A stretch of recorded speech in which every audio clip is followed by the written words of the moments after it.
protein ratio is poor. I don't know why these vegan burgers. This is like a video on a Eisel Mazard's channel.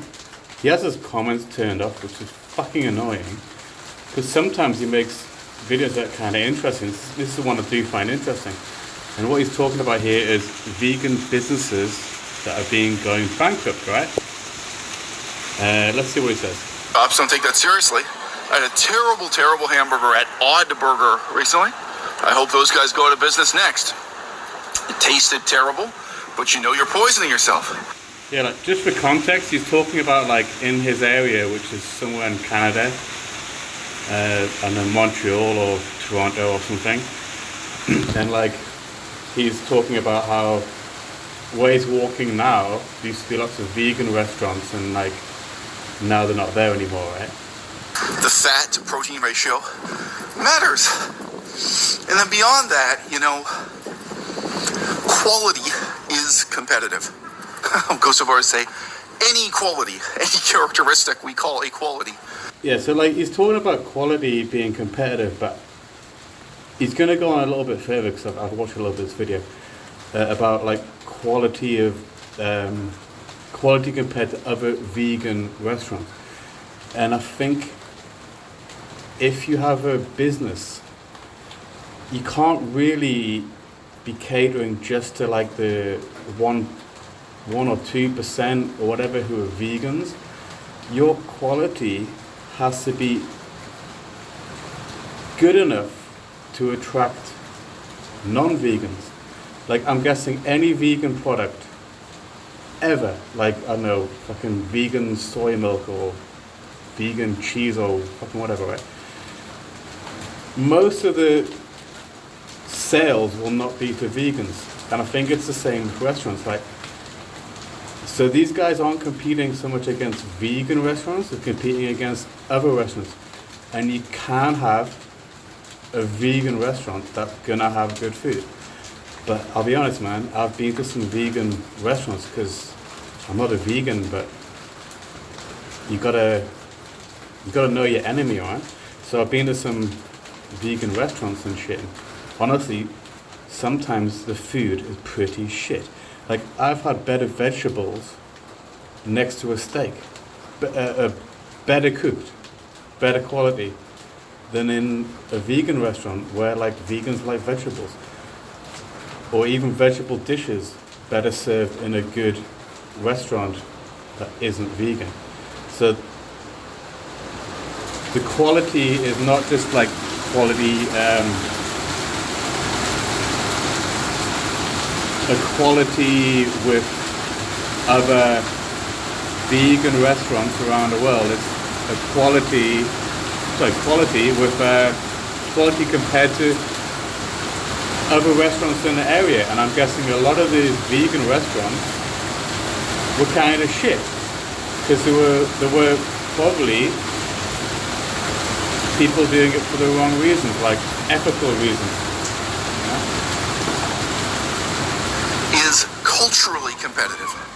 When you're in the streets of New York City, you can walk up to any number of vegan butcher shops, and at least something about the sauce will be fucking raining like a cunt here, man. Gourmet, impressive, arresting. You'll think, wow, you know you're in New York City, you know you're in Manhattan Island when you get a veggie burger on the block there, and you don't even have to think about it in advance. And you come out here and you look at these chains that start up in Canada, one after the other, and they go out of business, one after the other. And you think, have these people never bought an airplane ticket to New York City? Do they not know what is the state of the art? What's standard now?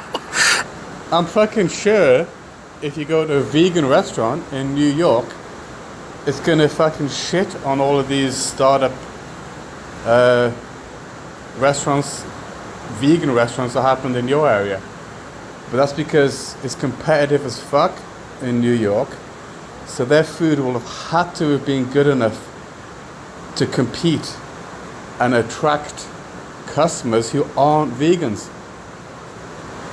If you have a vegan restaurant, you pretty much, I'm guaranteed, every successful vegan restaurant, it'll be something like 90% of their customers won't be fucking vegan. And you might think, oh, well, they don't have to compete. You know, like, if you're running a vegan hamburger shop, whether it's in a small town, big city, close to the center, out in the periphery, you have to compete with every product that's available at a lower price at the grocery store. And all these places, they were not producing veggie burgers nearly as good as what you could get at the grocery store.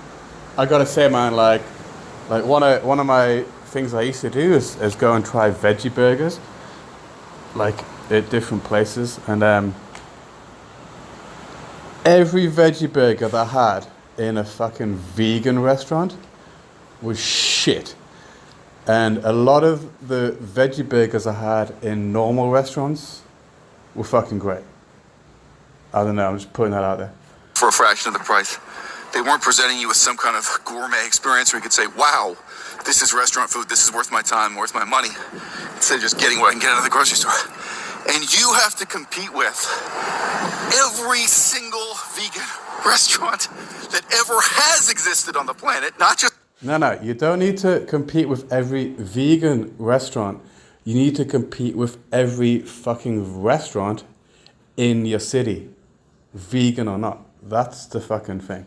Once they're open now, because that's what creates the cultural standard of excellence. Quality is competitive. If you are publishing a book, you're in competition with every other author who ever lived before. You're in competition with Shakespeare, because he's there on the same bookshelf with you. At the bookstore, someone could be spending their time reading Shakespeare instead of you, and they could be spending their money buying a copy of Shakespeare's writing instead of yours. If you're doing stand-up comedy, you gotta know. A veggie burger by any other name would not be as good as a burger. What's on stage in Los Angeles, in Manhattan Island, and you gotta be better to stand a chance. Whew. Veganism as a political movement created a corporate culture of mediocrity and one self-indulgent... Now, maybe you got it the wrong way around. Maybe veganism was a corporate culture that created the movement you adopted. Fatuous business after another arose and fell in the hype after 2016. And now I'm standing in 2016! the ruins of that. You tell me, wherever you live, how many vegan restaurants are still in business today? And how many can you remember from just, say, 6, 7, 8 years ago? Oh, boy.